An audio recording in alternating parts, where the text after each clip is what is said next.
कुछ लोग कहते हैं कि रोज़ बजरंग बाण पढ़ो, बहुत पावरफुल है। कुछ कहते हैं कि बजरंग बाण को रोज़ नहीं पढ़ना चाहिए क्योंकि इसमें शाबर मंत्रों का यूज़ किया गया है, जिसमें आप हनुमान जी को चैलेंज कर रहे हो कि आओ और मेरी हेल्प करो। ये एक विशेष परिस्थिति में लिखी गई रचना थी। अच्छा। और हनुमान जी के लिए इसका आह्वान सिर्फ तुलसीदास जैसी चेतना का व्यक्ति ही कर सकता है। आपको क्या लगता है कि सुंदरकांड, बजरंग बाण और हनुमान चालीसा, इनमें से सबसे पावरफुल क्या है हनुमान जी की भक्ति प्राप्त करने की? सुंदरकांड है ना, और हनुमान चालीसा, ये दो ऐसे तत्व हैं, ऐसे दिव्य तत्व हैं कि इनके माध्यम से जो भीतर की जो ऊर्जा है वो उठना शुरू करती है। जो लोग भक्ति करते हैं, जो सच्चे भक्त होते हैं, चाहे किसी भी भगवान के भक्त हों, उनकी जर्नी इतनी डिफ़िकल्ट क्यों होती है? भक्ति हमें इतने चैलेंजेस क्यों देती है? कष्ट क्या करते हैं? कष्ट हमारे अहंकार को गिराते हैं। एक ऐसी स्थिति आती है कि व्यक्ति कहता है कि मेरे हाथ में तो कुछ है ही नहीं, मेरे बस में तो कुछ हो ही नहीं। तो जिस दिन वो ना कुछ होने की पॉइंट पर पहुंच जाता है, उस बिंदु पर जब वो कहता है कि मैं ना कुछ हूँ, मैं कुछ भी नहीं हूँ, तब जाकर परमात्मा प्रकट होता है।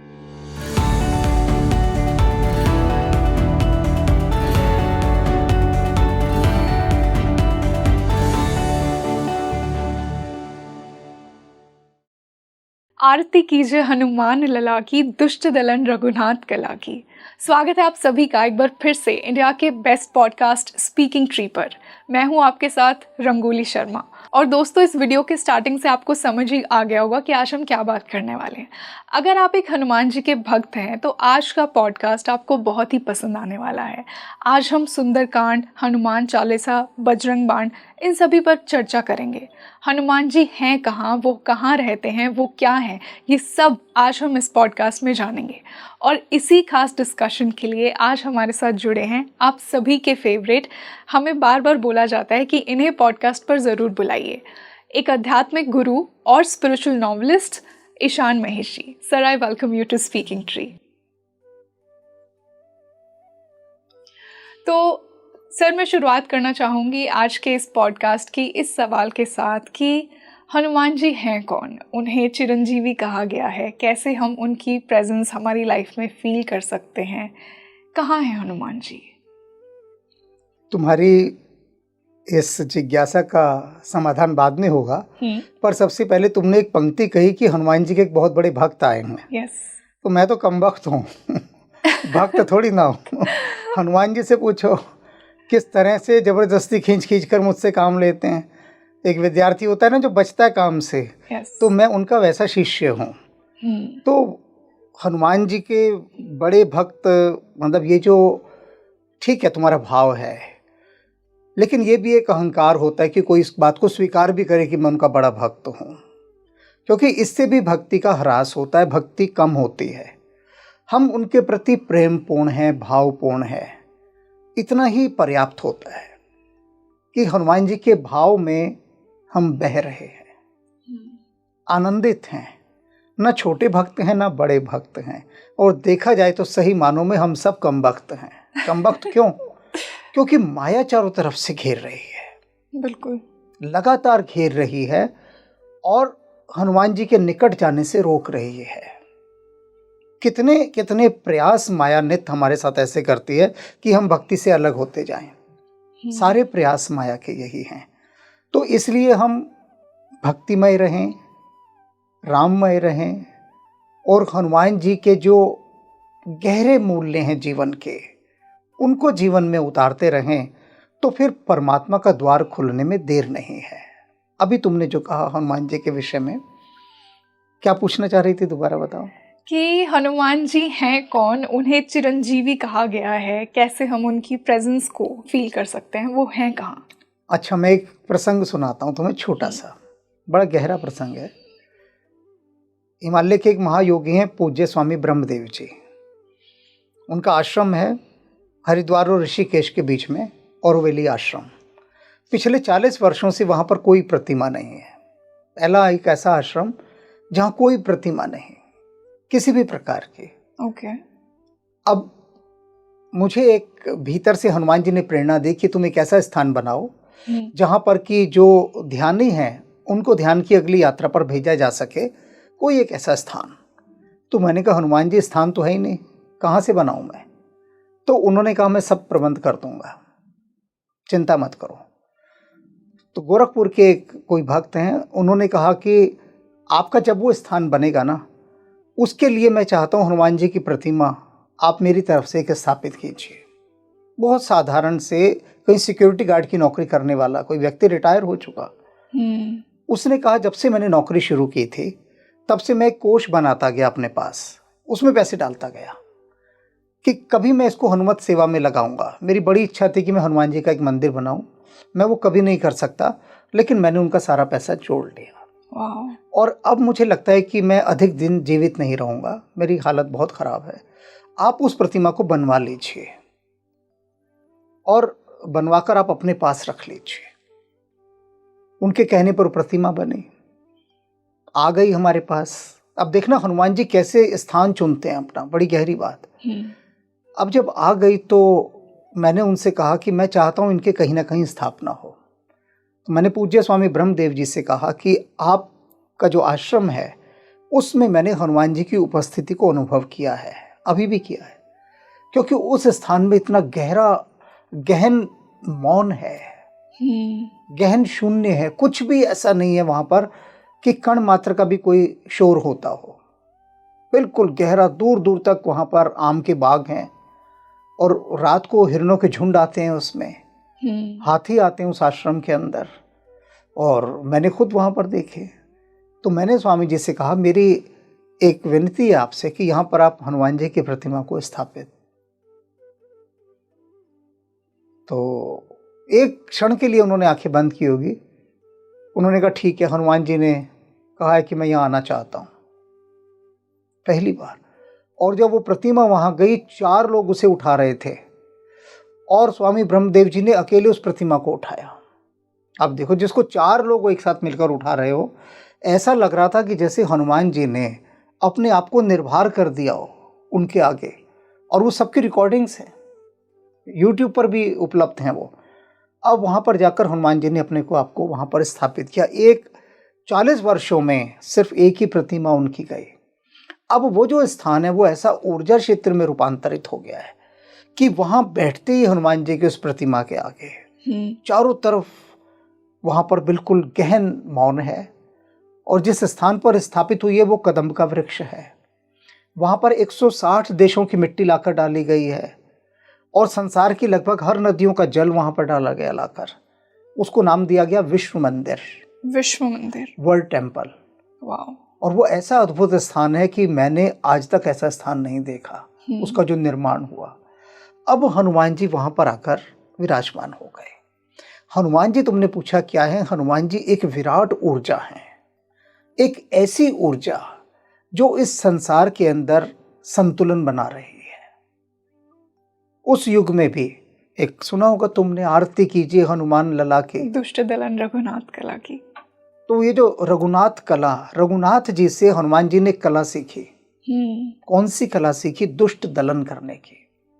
दुष्ट दलन कहते हैं दुष्टों को नियंत्रित करने की, अनुशासित करने की। हनुमान जी की ऊर्जा वह ऊर्जा है जो सात्विक लोगों को तो अनुकूल रखती है, उनका विकास करती है, लेकिन जो धरती का संतुलन बिगाड़ना चाहते हैं, धरती को कुरूप करना चाहते हैं, धरती को दूषित करना चाहते हैं, उन लोगों को हनुमान जी की वह ऊर्जा दंडित करती है। आरती कीजिए हनुमान लला की, दुष्ट दलन रघुनाथ कला की। वो रघुनाथ जी से, राम जी से कला सीखिए कि दुष्टों का दलन करो, क्योंकि धरती को यदि सुंदर बनाना है तो उसका एक ही मार्ग है कि दुष्टों को नियंत्रित रखना होगा। ये हनुमान जी का संदेश है। हनुमान जी कभी दुष्टों की दुष्टता को सहन नहीं करते हैं, किसी भी मूल्य पर सहन नहीं करते, क्योंकि वे स्वयं सरल, सात्विक और सहज हैं। और ये हनुमान जी की उपस्थिति इसलिए हर युग में हर काल में रही। महाभारत में भी अर्जुन की रथ की पताका के रूप में हनुमान जी विराजमान है, सभी युगों में वो विराजमान है, क्योंकि ये एक ऐसी विराट शक्ति है जो पूरे ब्रह्मांड में संतुलन स्थापित कर रही है, और ये बहुत कम लोग जानते हैं। आज जितना भी संतुलन कम से कम भारतवर्ष का बना हुआ है, इस भारतवर्ष पर तो ईश्वरीय कृपा अपार है। बिल्कुल। हमारे भारतवर्ष पर, हमारा मैं इसलिए कह रहा हूँ क्योंकि मेरा जन्म यहाँ हुआ है। अगर मेरा जन्म दूसरे देश में होता तो मैं ये कहता उस भारतवर्ष पर ईश्वर की अपार कृपा है। और इस कृपा को समझो, हमारे देश पर कितनी बड़ी कृपा है, और हनुमान जी इस कृपा को संतुलित रखे हुए हैं। पूरा संसार कितनी कितनी परेशानियों में चल रहा है, लेकिन भारतवर्ष कितना शांत है। सबको भोजन मिल रहा है, सबको चिकित्सा मिल रही है, हर चीज की सुविधा है ना। उन देशों में देखो जहां लड़ाइयां चल रही हैं, कितनी मुश्किल है। तो हनुमान जी ने इस देश को बहुत संभाल कर रखा हुआ है। वो इस देश में सुख शांति बनाए रखते हैं। कुछ भी हो जाए, कैसा भी हो जाए, लेकिन इस देश के देशवासी सदा प्रसन्न चित्त रहते हैं। ये हनुमान जी की बड़ी अपार कृपा है। और देखो इस देश पर कितनी बड़ी कृपा है। पूरे विश्व में कोई देश ऐसा नहीं होगा जहां 6 ऋतुएं एक साथ होती हों। यहां होती हैं। कोई देश ऐसा नहीं होगा जहां का सब तरह का परिवेश अलग हो। कश्मीर में चले जाओ बर्फ पड़ रही है, चेरापूंजी में चले जाओ बारिश हो रही है, राजस्थान में चले जाओ रेगिस्तान है। एक ही दिन के अंदर आप इस धरती के सभी मौसम को भारत में देख सकते हैं। और हनुमान जी ने सब ऋतुओं को संतुलित करके रखा हुआ है। ये उनकी कृपा है अपार कि सारी ऋतुओं का संतुलन, और ये कोई नहीं जानता होगा कि कौन इन सबको संतुलित कर रहा है। ये हनुमान जी की ऊर्जा है, जिसने इस भारतवर्ष पर अपनी असीम कृपा क्यों बना रखी है, क्योंकि यहाँ उनके इतने भक्त हैं, उनका इतना पूजन करते हैं। पूजन से अभिप्राय क्या है कि उनके उस दिव्य तत्व को अपने में समाहित करने का प्रयास करते हैं। पूजन का ये अर्थ होता है, जब भी हमारा कोई आराध्य होता है, हम उसके जैसा बनने का प्रयास करते हैं ना, उसके जैसे हो जाएं। बिल्कुल। तो स्वामी जी जैसा बोलते हैं कि शिव जी कैलाश पर रहते हैं, ऐसे हनुमान जी का कौन सा घर है? हनुमान जी का कौन सा घर है? हाँ, ये बताते हैं। यत्र यत्र रघुनाथ कीर्तन, कहते हैं जहां जहां पर भी राम की कथा हो रही है, हनुमान जी स्वयं कहते हैं, तत्र तत्र वहां वहां मैं उपस्थित हो जाता हूं हाथ छोड़कर। कितने अनंत रूप हैं हनुमान जी के। देखो, वो कहते हैं जहां पर भी राम कथा हो रही है, जिस स्थान पर भी कोई राम का नाम ले रहा है और भावपूर्ण होकर ले रहा है, तो मेरी ऊर्जा वहां पर पहुंचकर अपनी उपस्थिति दर्ज करा देती है। और ये कभी अनुभव करना कि राममय होने का प्रयास करना, और ये जैसे ही राममय होने का प्रयास करोगी तो देखोगे कि हनुमान जी स्वतः ही वहां पर आ गए। स्वतः उनकी उपस्थिति कहीं पर, किसी भी काल में, किसी भी स्थान पर इस बात को अनुभव किया जा सकता है राममय होकर।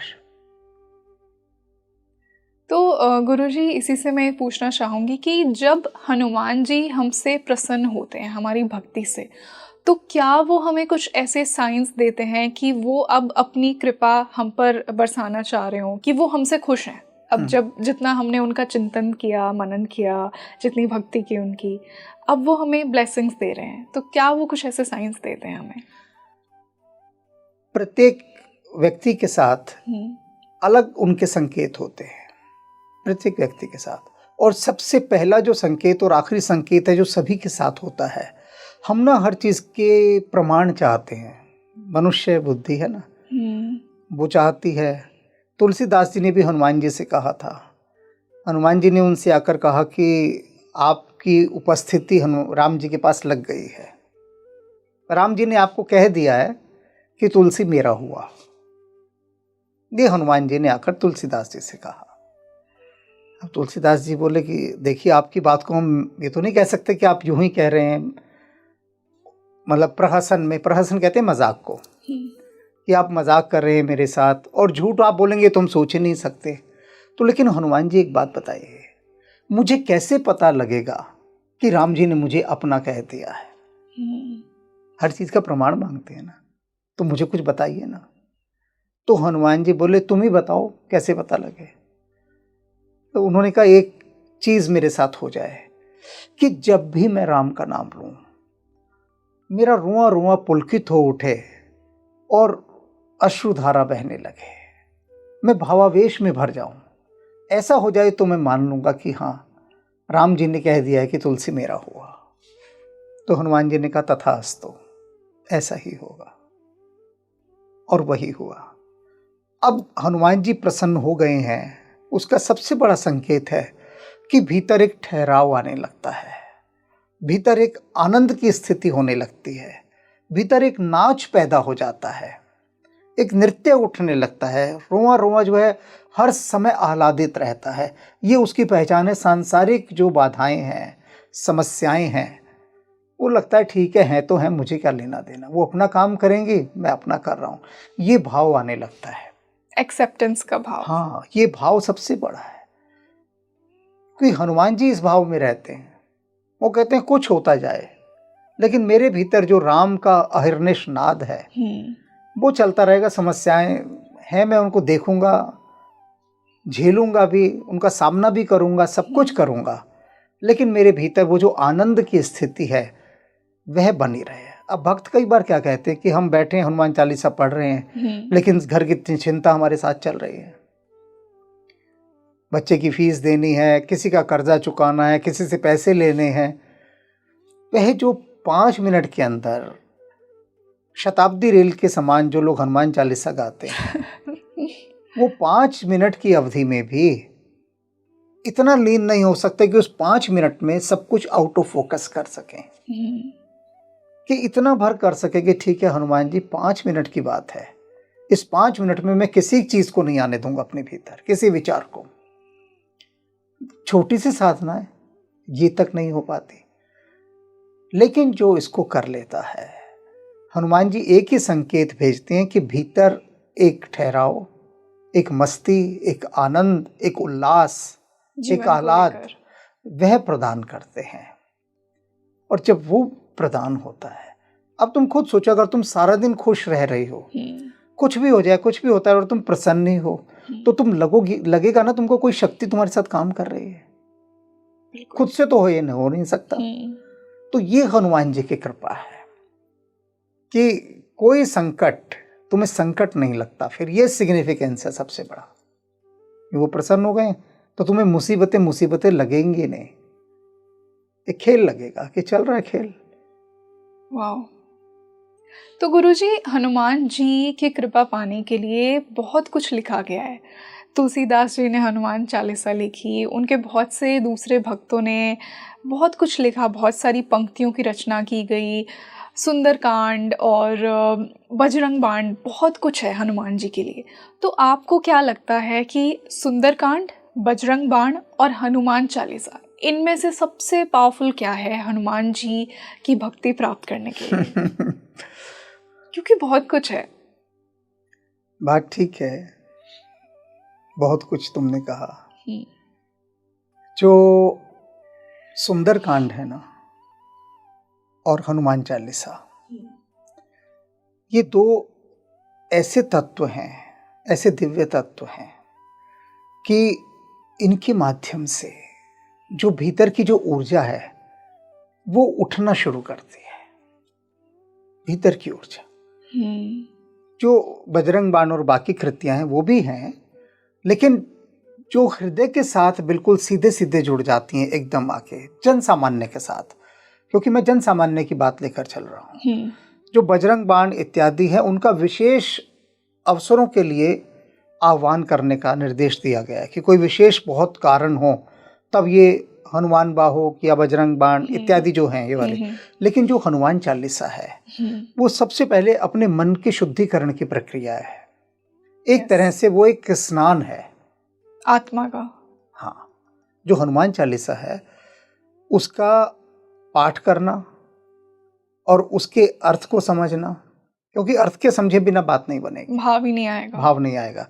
तो ये एक स्नान है जो आपको तैयार करता है सुंदरकांड में प्रवेश करने के लिए। अच्छा। हनुमान चालीसा के बिना आप सुंदरकांड में प्रवेश नहीं कर सकते। तो सुंदर जो कांड है उसके अंदर हनुमान जी का वह रूप है जिसमें हम देखते हैं कि हनुमान जी किस प्रकार से ऐसी समस्याओं से घिरे जो असहनीय समस्याएं हैं। अनेक भक्तों ने कहा कि सुंदरकांड की आप कुछ व्याख्या कीजिए मुझसे। तो राम कथा तो लिखवा ही रहे हैं हनुमान जी मुझसे। तो उन्होंने कहा जब सुंदरकांड आएगा तब मैं इस प्रश्न का उत्तर दूंगा। तो मैंने वर्षों तक लोगों को रोके रखा। फिर हनुमान जी ने जो रचना लिखवाई उसका नाम है सिय सुधलाय। यह आध्यात्मिक उपन्यास है। इस सिय सुधलाय में पूरा सुंदरकांड है। पूरे इस आध्यात्मिक उपन्यास में सुंदरकांड को उन्होंने दिखाया है वहां पर। अभी तो हम सुनते हैं, बिल्कुल, लेकिन सुंदरकांड यदि देखना हो और तुमसे कहे सुंदरकांड की रिकॉर्डिंग दिखाओ, लाइव रिकॉर्डिंग, वो वाली जब सच में हनुमान जी वहां रहे, तो ये हनुमान जी ने इसमें लाइव रिकॉर्डिंग दिखाई है अपनी कि देख लो उस समय क्या हुआ था। और जिन्होंने भी इसका अध्ययन किया, अभी मैं राम जी से यही कह रहा था, प्रभु राम नहीं, तुम्हारे बॉस राम है ना, बिल्कुल, वो भी राम जी का ही रूप है। उनको मैं यही कह रहा था कि इसका अध्ययन करने के बाद, क्योंकि वो हनुमान जी के बहुत बड़े भक्त हैं। हाँ जी, है ना, तुम्हारे शब्द कह रहा हूँ मैं, बहुत बड़े भक्त है मैं भी है ना। तो तुम लोगों के लिए मैं यही कह रहा हूँ कि वो उनकी भक्ति भाव है हनुमान जी के प्रति। तो मैंने कहा जिस दिन आप सिय सुधलाय का अध्ययन करेंगे ना, उसके बाद जब आप हनुमान जी को देखेंगे तो आप ये कहेंगे मैं पहली बार इनको देख रहा हूँ। इस चीज को समझना। अभी रामचरितमानस का समापन हुआ इतिश्री, उसमें तुलसीदास जी कहते हैं नूतन नेहा, एक शब्द का इस्तेमाल करते हैं, नूतन नेहा, कि नया प्रेम। नेहा कहते हैं प्रेम को, नेह, नूतन माने नया, कि प्रतिदिन जब देखो हनुमान जी को तो ऐसा लगे कि हम पहली बार इनको देख रहे हैं। अब ये ऐसा कैसे संभव है? वो ऐसा संभव है सिय सुधलाय के माध्यम से। इसका अध्ययन करने के बाद लगता है कि हनुमान जी को तो हमने आज तक जाना ही नहीं। जिन हनुमान जी को हम देखते थे, पूजते थे, वो तो लगता है कोई छाया थे। वास्तविक हनुमान जी को तो हमने अब जाना है, अब देखा है। तो जब नए रूप से उसको आप देखते हैं, उनको देखते हैं, ये नए रूप में देखने को मैं समझाऊं तुम्हें, तुम समझ नहीं पा रही हो, तुम्हारे भाव भंगिमा से पता लग रहा है। मानकर चलो तुम्हारे साथ कोई रोज रह रहा है,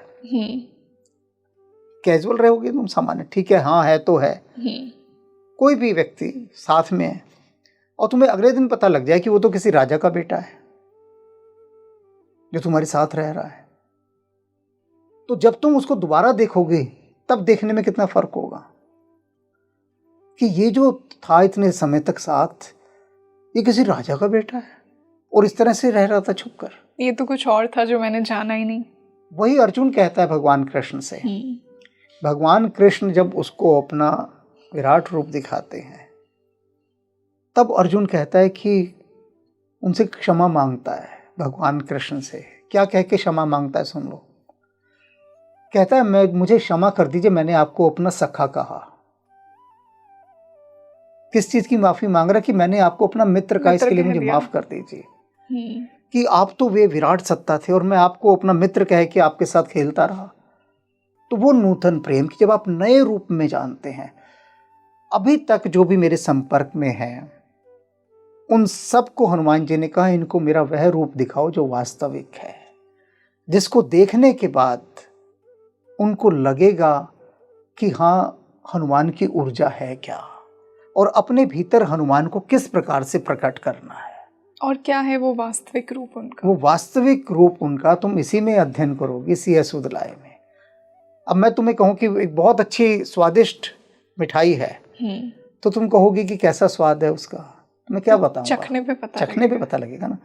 तो जब तुम इसका अध्ययन करो उसके बाद तुम मुझसे बात करना और कहना कि जो मैंने कहा क्या उसमें एक कण मात्र भी कोई ऐसा है जो अतिशयोक्तिपूर्ण हो, तब मुझे कहना, क्योंकि ये मैं हनुमान जी के ही आदेश पर कह रहा हूं। ये क्या कहते हैं हनुमान जी कि आपका जीवन समस्याओं से घिरा हुआ है, लेकिन उनके मध्य भी आपको राम पर दृष्टि रखनी है। राम अगर भीतर हैं तो आपको प्रत्येक समस्या से बाहर कर देंगे। प्रत्येक कोई भी समस्या हो जीवन की, वो आपको छुएगी नहीं, निर्लेप हो जाएंगे आप उससे। जैसा आप कह रहे हैं, ये भी कहा जाता है ना कि किसी इंसान के जिंदगी में बहुत ज्यादा कर्ज हो, बहुत हेल्थ की पीड़ा हो, या फिर जैसे हनुमान चालीसा की ही चौपाई है कि भूत, हाँ, नासे रोग हरे सब पीड़ा, और साथ में ये भी कि भूत पिशाच निकट नहीं आवे। तो इतनी बड़ी समस्याओं को हटाने के लिए हनुमान जी को ही याद किया जाता है, भूत प्रेत भी उनसे डरते हैं। तो इतनी पावर है उनके अंदर कि वो हर तरह की नेगेटिविटी को हमारे अंदर से निकाल देते हैं। बिल्कुल, क्योंकि जितनी भी आसुरी शक्तियां हैं, हाँ, राक्षसी शक्तियां हैं, नकारात्मक ऊर्जा हैं, वो हनुमान जी के ऑरा में आ नहीं सकती। उनका जो आभा मंडल है ना हनुमान जी का, उनके आभा मंडल जैसा कोई आभा मंडल नहीं है।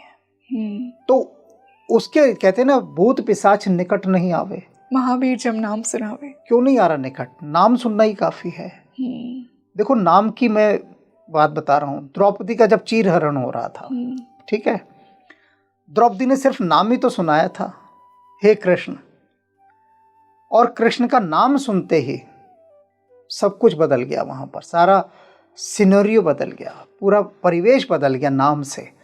तो नाम के साथ जो आभा मंडल चलता है, हनुमान जी का जो नाम है वो क्या है? इस नाम के भीतर एक ऐसी अणुशक्ति विराजमान है कि जो इस प्रकार के सारे कीट पतंगे, ये कीट पतंगे कहता हूँ मैं, इंसेक्ट्स, ये जो भूत पिशाच और ये सब है, कीट पतंगे ही तो हैं। तो हनुमान जी की इस महान ऊर्जा का आह्वान करते ही ये सब भाग जाते हैं। हमें आह्वान करना नहीं आता। हम क्या करते हैं? संदेह के साथ आह्वान करते हैं। तो संदेहग्रस्त होकर जब कोई आह्वान करेगा तो वो आह्वान काम नहीं करता है, निष्क्रिय हो जाता है।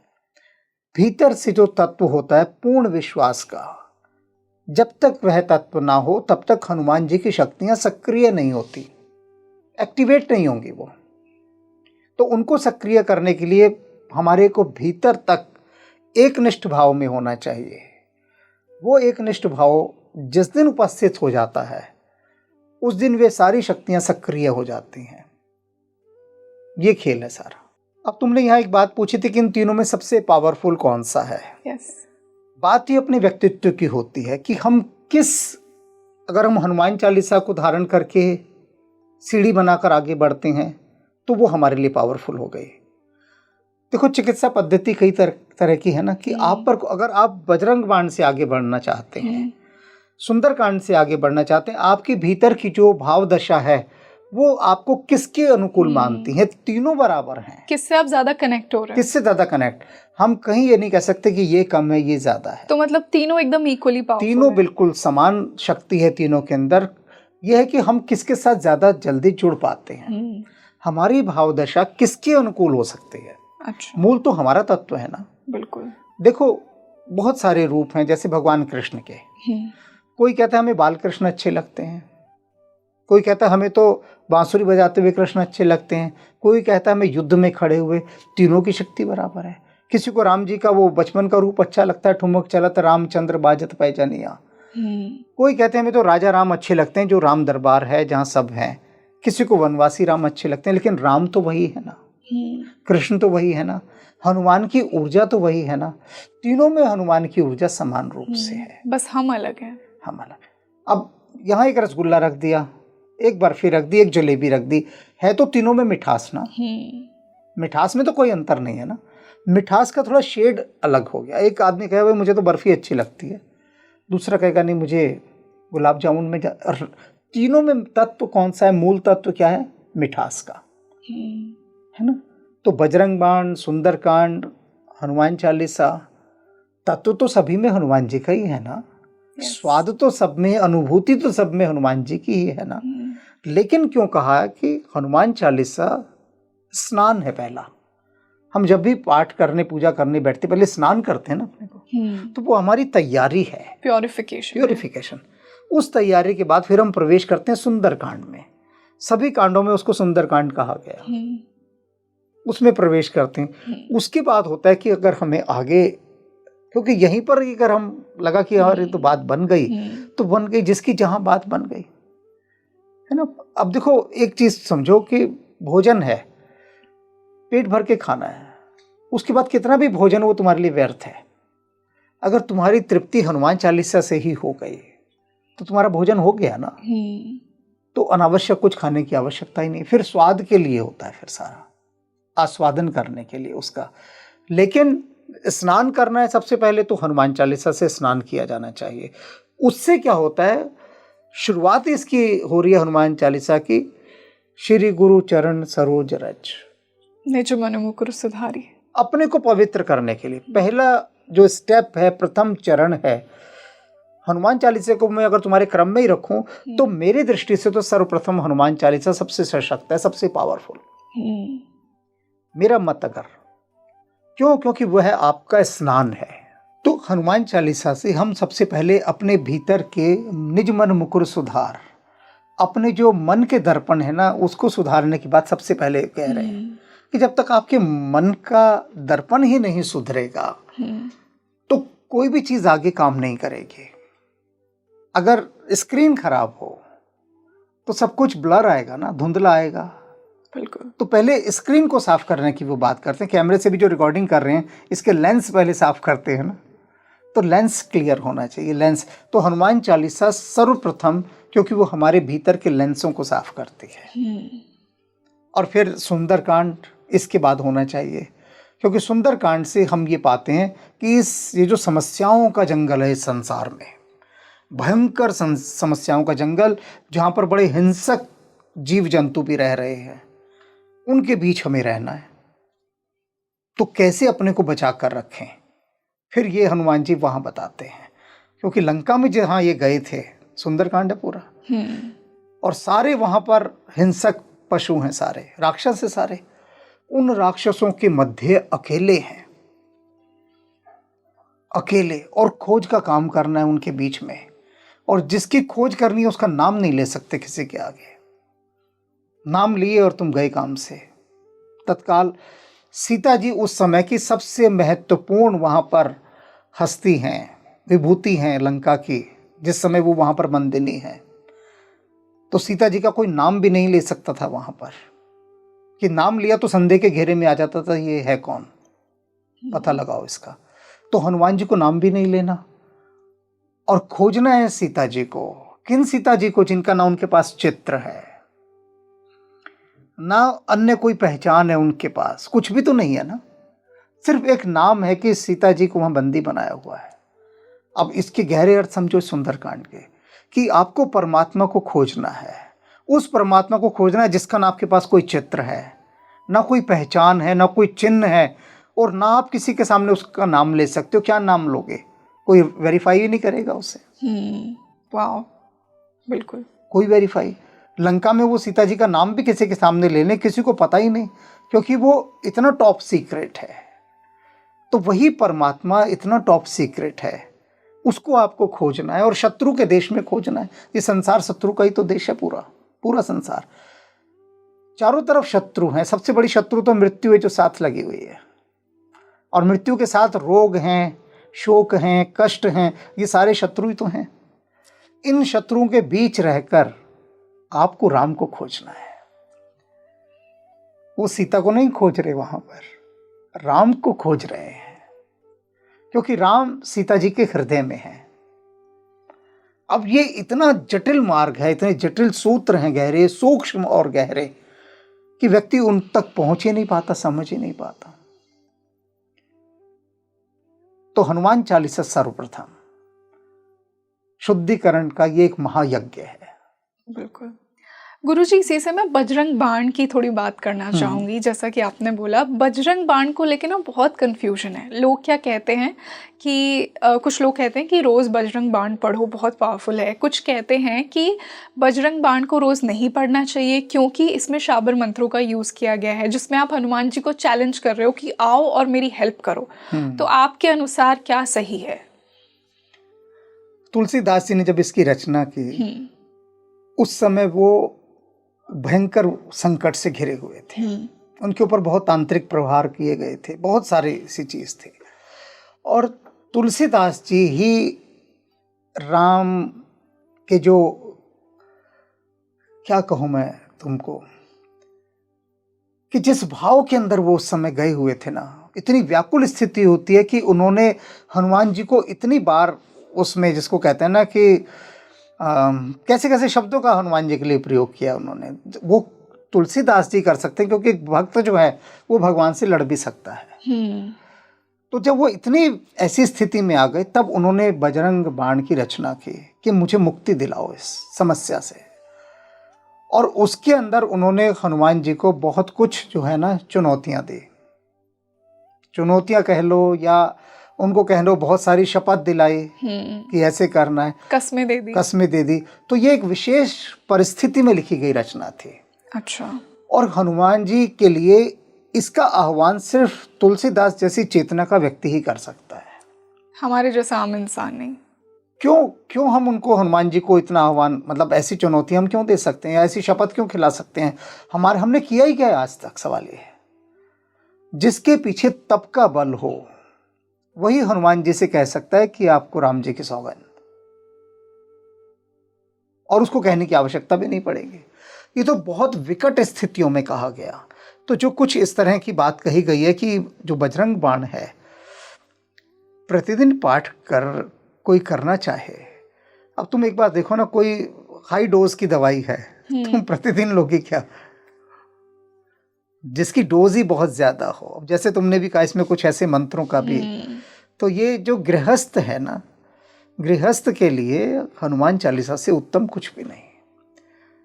क्योंकि होता क्या है, देखो इस तरह के जो ऐसे बजरंग बाण जैसी रचनाएं हैं ना, इनकी जो ऊर्जा है अगर वो कभी जागृत हो जाए तो व्यक्ति को पागल बना देती है एकदम। अच्छा, मतलब हम उसको सहन ही नहीं कर पाएंगे, शॉर्ट सर्किट हो जाएगा भीतर सारा। अगर गलती से कोई द्वार खुल गया वहां का, गलती से भी, क्योंकि इतनी शक्ति है इनके अंदर। लेकिन हनुमान चालीसा में ऐसा कुछ भी नहीं है। वो हमारी आत्मा की शुद्धि है। हनुमान चालीसा समझ लो एक शांत बहती नदी है जिसमें हाथ डाल लो, आपको बहाकर नहीं, इस तरह से आपको संकट नहीं पैदा कर सकती। बजरंग बाण एक बहुत भयंकर शक्ति है उसके अंदर, और ये वही कर सकता है जो उसको संभाल सकता हो, जिसके अंदर इतनी क्षमता हो। तुलसीदास जी तो कनेक्टेड थे ना हनुमान जी से, ये भी तो बात समझो। यस, हनुमान जी की उन पर अपार कृपा थी। बिल्कुल। हम थोड़ी ना उसको ऐसे कर सकते हैं एकदम कि हम एकदम हनुमान जी को एक नोटिस दे दें कोई भी कि ये करना पड़ेगा, हमारे करना पड़ेगा, मेरा कर्ज उतार दो। इतनी छोटी छोटी चीजों के लिए हम इतने हनुमान जी को इतना बड़ा चैलेंज कैसे दे सकते हैं? तो उससे क्या होता है कि इसको हम कहते हैं कि मंत्रों के साथ अनावश्यक छेड़छाड़ करना जरूरत नहीं है, जो सब करते हैं। और आप जो है सिर्फ अपने व्यक्तिगत स्वार्थों के लिए, छोटे छोटे स्वार्थों के लिए उसके लिए करना। तो ये बहुत विशेष परिस्थिति में तुलसीदास जी को ये भीतर से अपना निकाल कर तब लिखनी पड़ी, तब इतने भयंकर संकट से गिर गए थे। उस समय तुम सोच सकती हो जब रामचरितमानस की तुलसीदास जी ने रचना की, हर व्यक्ति उनसे नाराज था, सभी रुष्ट थे। क्यों? सब कहते थे कि राम का नाम तो संस्कृत में होना चाहिए, तुमने उसको जनमानस की भाषा में ले आए। तुलसीदास जी का इतना विरोध हुआ, रामचरितमानस को चुराने के लिए चोर भेजे गए। इनके लिए तांत्रिकों का आह्वान किया गया कि तुलसीदास जी का अहित करो, और तांत्रिक प्रहार जब हुए तो सहन नहीं कर पाए तुलसीदास जी, तब उन्होंने बजरंग बाण की रचना की। तभी तो कहते हैं भूत पिशाच निकट नहीं, तब वो तुलसीदास जी कर सकते हैं। ये भी समझ, हमें अपनी औकात, अपनी हैसियत, अपना स्टेटस भी तो ध्यान में रखना चाहिए ना, तभी तो रखना चाहिए कि हम ऐसी मंत्रों की जो स्तुतियां हैं उसको हम उनको छेड़छाड़ नहीं अपने स्वार्थ के लिए। अगर भक्ति भाव के साथ बजरंग बाण का पाठ कर रहे हो रोज, कोई दिक्कत नहीं है, प्रतिदिन कीजिए, लेकिन भक्ति भाव सिर्फ ये कि तुलसीदास जी ने बजरंग बाण का पाठ करने से पहले कहना चाहिए कि तुलसीदास जी ने जो आपकी ये स्तुति की, हे हनुमान जी, मैं आपके चरणों में उस स्थिति को मात्र दोहरा रहा हूं अपने मन के आनंद के लिए, मेरा और कोई उद्देश्य नहीं है, और कोई उद्देश्य नहीं है। आप कहीं गए हैं राजा के घर में, अब राजा के घर में आप कहें जी मैं सिर्फ उपवन देखने आया हूं, मुझे और कुछ नहीं करना, तो कोई आपको कुछ नहीं कहेगा। ठीक है भाई, आप उपवन देखने आए हैं, राजा का उपवन देखिए और जाइए, लेकिन आप अंदर महल में तो नहीं घुस रहे ना। कोई जहां प्रवेश वर्जित है उसमें जगह आप प्रवेश नहीं कर रहे। तो यही इसी तरह से है। भाव ये होना चाहिए। पहले विनम्र निवेदन कर दो कि हनुमान जी महाराज, भाव हो रहा है बजरंग बाण पढ़ने का, तुलसीदास जी ने जो कहा, और उसके माध्यम से मैं सिर्फ आनंद को प्राप्त करने के लिए, अपनी भक्ति के श्रद्धा सुमन अर्पित करने के लिए मैं इसका नियमित पाठ कर रहा हूं आपके लिए। कर लो, लेकिन आवश्यकता नहीं है। मैं फिर कहूंगा, स्नान हो गया, हनुमान चालीसा में सब कुछ समाया है, सब कुछ। तो गुरुजी, इसी से मैं इस सवाल पे जाना चाहूंगी कि हनुमान जी को रुद्र अवतार कहा गया है शिव जी का। तो शिव और हनुमान जी की हम सामान्य लोगों के जीवन में क्या भूमिका है? कैसे इनकी भक्ति हमारे जीवन को बदल सकती है? और पहले तो मैं शिव का जो स्वरूप है, रुद्र अवतार है हनुमान जी, पहले मैं उन्हें ही समझना चाहूंगी। हनुमान जी के लिए मंगल मूर्ति कहा जाता है। यस। अब शिव के लिए नीलकंठ शब्द आ जाओ। बिल्कुल। तो नीलकंठ और मंगल मूर्ति दोनों एक ही रूप हैं। शब्द थोड़े भिन्न दे दिए, लेकिन दोनों का संदेश, सार, अमृत तत्व एक ही है। मंगल मूर्ति कौन? जो पूरे संसार का मंगल करने के लिए है। और नीलकंठ कौन? जिन्होंने विष पान करके सारे संसार को भस्म होने से बचाया। अब ये विष पान करना क्या है? शिव ये संदेश देते हैं पूरी वसुधा को, पूरी धरती को, मनुष्यों को, कि जो भी संसार का विष है उसको तुम अपने कंठ तक ही ले जाओ, और संसार को जो लौटाओ उसकी रक्षा करो, वो अमृत देकर करो। इसे उदाहरण के द्वारा समझो, बहुत छोटा सा उदाहरण। एक वृक्ष है, सारा दिन कार्बन डाइऑक्साइड लेता है और लौटाता क्या है हमें? ऑक्सीजन, प्राणवायु।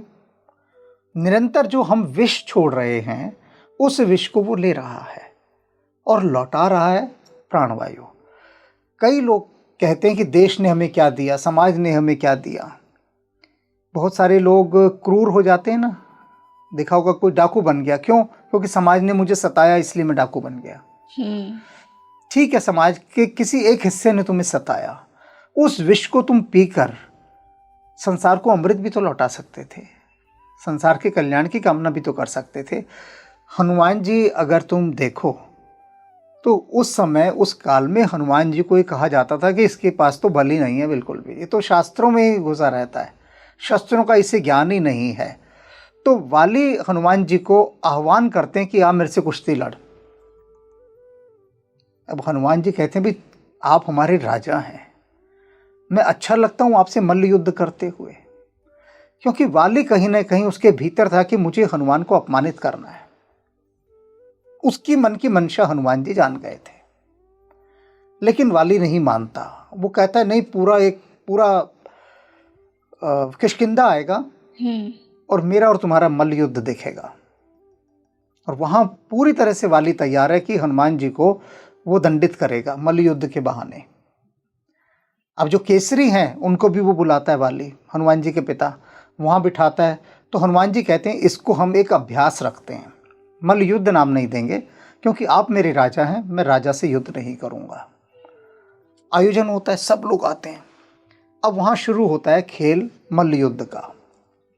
हनुमान जी देख रहे हैं कि जो वाली है उसका पूरा प्रयास है कि किस तरह से वो इनको चोट पहुंचाए। कई प्रहार तो हनुमान जी सहन करते हैं, फिर हनुमान जी अपनी पर आ जाते हैं और उसको दे के पटकनी और ऊपर छाती पर उसके बैठ जाते हैं। तब सब लोग चिल्लाते हैं कि जय जयकार करते हैं हनुमान जी की। तो हनुमान जी कहते हैं नहीं, ये वाली ने जानबूझकर अपने को पराजित किया है और मुझे विजेता घोषित किया है मेरा मान बढ़ाने के लिए, मैं वाली को पराजित नहीं कर सकता था। वहाँ हनुमान जी टिप्पणी देते हैं तो वाली लज्जित हो जाता है बहुत कि देखो हनुमान का व्यक्तित्व। वाली वहाँ पर उनको कहता है कि ये महावीर हैं, तो वाली उनको महावीर की उपाधि देता है। वाली का बड़ा अपमान हो जाता अगर हनुमान जी कहते देखो मैंने इसे पटक दिया। अच्छा, मतलब अहंकार बिल्कुल भी नहीं है। ये देख रहे हो ना, कण मात्र का भी अहंकार नहीं कि मैंने पटक दिया वाली को, तो एकदम चिल्लाएं, हाथ उछलें, कूदें, कुछ नहीं। और कहते हैं कि ये वानर राज ने जानबूझकर जो है ना अपने को पराजित कर लिया मुझे सम्मान देने के लिए। तो ये जो भावना किस तरह की हनुमान जी की कि अहंकार रहित होने की, भगवान शिव भी ये दे रहे हैं अहंकार रहित होने की। भगवान शिव का जब विवाह होता है, वो जाते हैं तो उनकी सास डर के मारे बेहोश हो जाती है। कोई आभूषण नहीं है भगवान शिव पर ऐसा जैसा अन्य देवी देवताओं पर है। सत्यम शिवम सुंदरम कहा गया ना, किस सरलता में ही कितनी, सादगी में ही कितना सौंदर्य है। और हनुमान जी को भी देख लो, कितनी, हनुमान जी को मैं जब कई लोगों के देखता हूँ, भक्तों के भाव है ना, कोई हनुमान जी को सोने का मुकुट पहनाया हुआ है, किसी ने सोने के आभूषण पहनाए हुए हैं, नहीं, हनुमान जी ये सब कुछ नहीं धारण करते थे। वो तो सहज वनवासी थे, बिल्कुल सहज ब्रह्मचारी के समान रहते थे, किसी प्रकार का कोई आभूषण नहीं, बस रुद्राक्ष की माला अवश्य धारण करते थे। सोने इत्यादि से, वानर साम्राज्य में सोने से क्या लेना देना। और उनके पास तो सबसे बड़ा गहना राम है। यस, है ना, मेरा गहना सजन तू तो से सज के डोलूं, तो राम से सजकर वो डोलते हैं। तो राम मैं ही दोनों हैं, ये भी ध्यान रखो। पार्वती पूछती हैं शिव से, आप ध्यान में बैठे रहते हैं, किसका ध्यान करते हैं? तो कहते हैं मेरे हृदय के मानसरोवर झील में राम नाम का जो हंस विचरण करता है, मैं उसका ध्यान करता हूं। मैं दशरथ पुत्र राम का ध्यान करता हूं। शिव कहते, शिव के आराध्य राम हैं। और राम स्वयं कहते हैं, शिव द्रोही मम दास कहावा, सोनर सपने मोहि नहीं पावा। अनेक शिव भक्त ऐसे जो राम को बिल्कुल नहीं मानते, कहते हमारा तो शिव ही है सब कुछ। उस समय भी शैव और वैष्णवों का बहुत झगड़ा चलता था। हाँ, जो भी चलता है। अभी भी चलता है। तो वो भगवान राम स्वयं कहते हैं इस बात को कि ये विरोध समाप्त करो, ये वाला कि जो शिव द्रोही है वो अगर कहता है कि मैं राम का भक्त हूं, तो मुझे सपने में भी नहीं पा सकता। और वही भगवान शिव ने कहा कि मेरे आराध्य हैं। तो वो सती कहती है कि कैसे आपके आराध्य हैं ये, जो अपनी पत्नी के वियोग में मारे मारे फिर रहे हैं। संदेहग्रस्त हो गई सती भी। तो संदेह कहाँ कहाँ यात्रा करता है। तो वे राम हनुमान के हृदय में भी हैं, शिव के हृदय में भी है। किस गहराई को देखो ना, कि दोनों का हृदय देखो, शिव का भी और राम, उनका हनुमान जी का भी, दोनों के हृदय में राम विराजमान है, उन दोनों के हृदय में। तो ये एक ही ऊर्जा एक नवीन संस्करण के साथ आई, अपने को प्रकट किया भगवान शिव ने हनुमत ऊर्जा के रूप में। और यह जो हनुमत ऊर्जा है, ये दिखा रही है सेवा, समर्पण, त्याग, शक्ति, बल, भक्ति और सरलता का मार्ग, जो शिव भी दिखाते हैं। दोनों में कोई भेद नहीं। देख लो कितना साम्य है। सहजता, सरलता, जो सबसे बड़ा जीवन का गुण है ना, वह है सहज होना, सरल होना। और ये दोनों ही शिव और हनुमान दोनों में एक समान है, बिल्कुल एक समान। तो गुरुजी, इसी से मैं इस पॉडकास्ट के लास्ट सवाल पर आना चाहूँगी कि जो लोग भक्ति करते हैं, जो सच्चे भक्त होते हैं, चाहे किसी भी भगवान के भक्त हों, उनकी जर्नी इतनी डिफ़िकल्ट क्यों होती है? भक्ति हमें इतने चैलेंजेस क्यों देती है? लाइफ में स्ट्रगल तो होगा, कोई भक्त है उसकी लाइफ में और भी बड़े स्ट्रगल होंगे जो एक नॉन भक्त की लाइफ में होते हैं उससे। तो ऐसा क्यों है गुरुजी?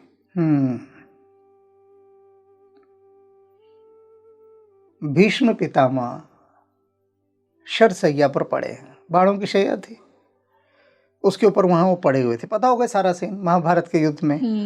तो उसी के ऊपर वो तीरों की शैया के ऊपर लेटे हुए थे।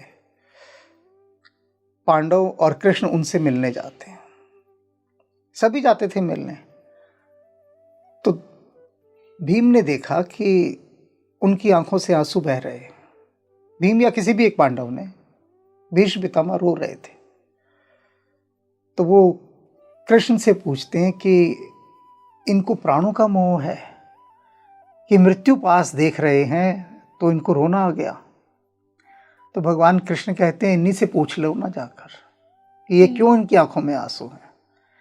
तो मुझसे पूछ रहे हो तो इनसे पूछ लो जाके। तो जो भी पांडवों में से उनमें था वो पितामह के पास जाता है और पूछता है कि आपकी आंखों में अश्रु क्यों है।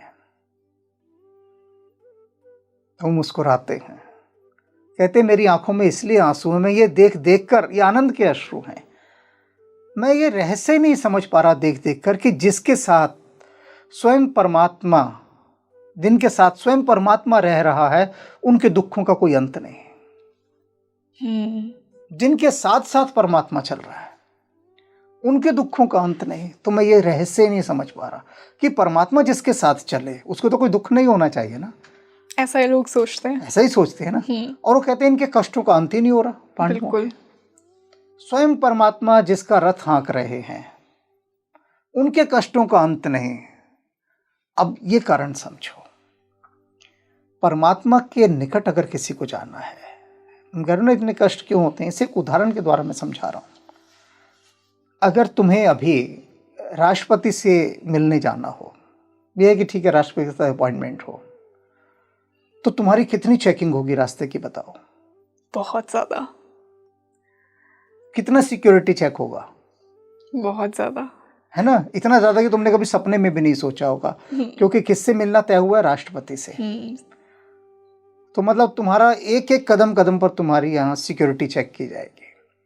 ठीक वही बात, जो परमात्मा के निकट जाना चाहते हैं उनका पूरा सिक्योरिटी चेक होता है पहले, कि तुम काबिल हो या नहीं। कष्टों के साथ। कष्ट क्या करते हैं? कष्ट हमारे अहंकार को गिराते हैं। एक ऐसी स्थिति आती है कि व्यक्ति कहता है कि मेरे हाथ में तो कुछ है ही नहीं, मेरे बस में तो कुछ हो ही नहीं।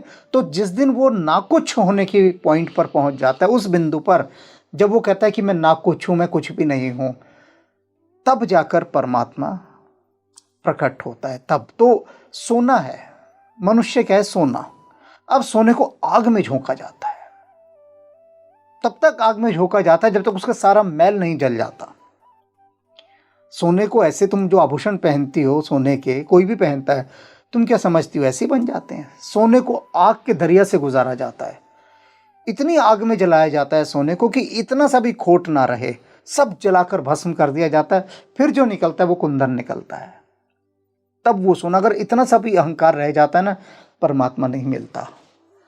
द्रौपदी पूछती है कृष्ण से, जब वनों में थे कृष्ण मिलने आए एक बार, तो कहते हैं सखा एक बात तो बताओ, जिस समय दुशासन मेरा वस्त्र उतार रहा था, मैं पुकार पुकार कर थक गई, तुम नहीं आए। जब वो अंतिम वस्त्र बचा था कि अब वो उतार दे तो मैं बिल्कुल निर्वस्त्र हो जाऊंगी, तुम तब क्यों आए? पहले ही आ जाना चाहिए था। तो कितनी कितनी बार पुकारा उसने, एक बार थोड़ी ना पुकारा। हे केशव, हे माधव, जितने नाम थे कृष्ण के सब ले डाले, कृष्ण नहीं आए।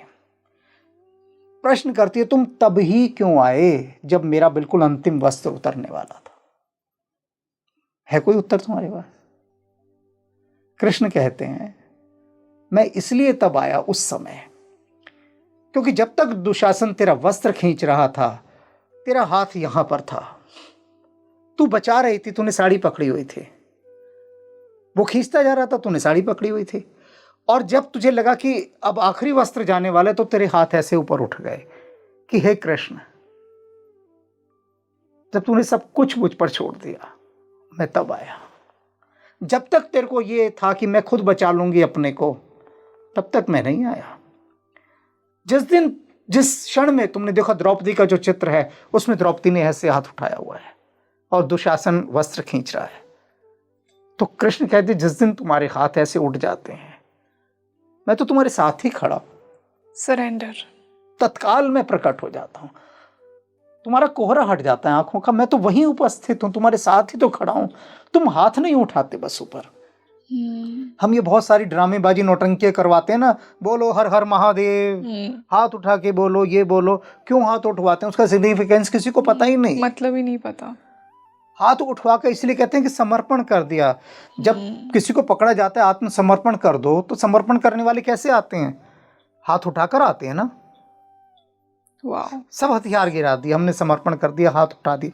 हम समर्पण की मुद्रा में हाथ ही तो नहीं उठा रहे हैं, और जब हाथ नहीं उठा रहे हैं तो समस्याएं हैं, ये दुशासन रूपी समस्याएं हमें खींच रही हैं, निरंतर खींच रही।